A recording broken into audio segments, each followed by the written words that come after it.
bona tarda. Buenas tardes. Ja? Sí. Bé, un partit amb dos parts molt diferenciades. Un Gavà que ha estat a la primera part dominat, l'Hospitalet ha controlat el joc, però a la segona part heu pujat més les línies, heu complicat molt el partit, al final l'Hospitalet ha patit.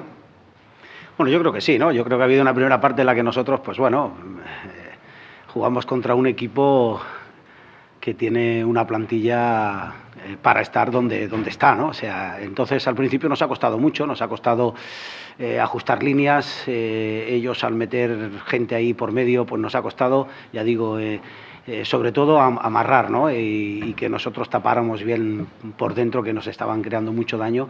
Pues bueno, yo creo que después hemos tratado de hablar y de ajustar todo lo que estaba ocurriendo, y creo que la segunda parte pues yo diría que solamente ha existido un equipo que ha sido el Gavà, en el cual ha tenido pues oportunidades, un penalti fallado, ocasiones de Marc que ha llegado a banda, no hemos sabido finalizar. Bueno, yo creo que esta es la actitud, este es el trabajo, este es el comportamiento de mi equipo, y con esta actitud seguro que daremos muchísima guerra, ¿no? Os voy a preguntar a los dos entrenadores por la actuación arbitral muy discutida desde la grada, la acción del penalti, varias acciones que han despertado la crítica del espectador. ¿Cómo las has visto tú desde el banquillo, si crees que ha influenciado a la hora del desarrollo del partido? Yo no tengo nada que decir. Bueno, siempre hay algunas acciones, jugadas, pero yo creo que no nos podemos quejar, ¿no? Y yo creo que el penalti ese es claro, incluso ya le vienen haciendo falta desde fuera, llega dentro, y yo creo que es un penalti clarísimo, no tengo nada que decir. Para mí no creo que haya influido en nada, poca cosa.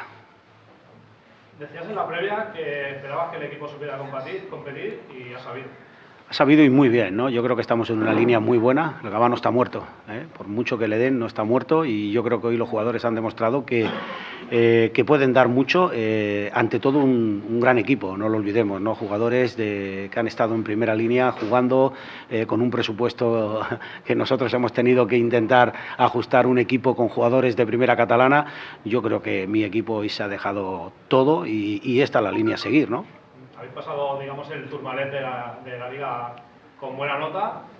Ahora, cuando vengan rivales en teoría más asequibles, siempre con la competitividad que hay en el grupo, a ver si podéis sacar la cabeza de abajo. Bueno, hemos pasado con mucho trabajo, lo que pasa que resultados, pues el fútbol no ha sido justo con nosotros. Yo espero que a partir de ahora pueda serlo, porque el campo del Europa nos merecimos sacar un resultado mejor del que sacamos, que fue un puntito. Creo que contra el Prano nos merecimos perder, y hoy creo que es también un poco injusto el perder el partido, cuando creo que ha habido una segunda parte en la que hemos estado, creo que mucho mejor que el Hospitalet, ¿no?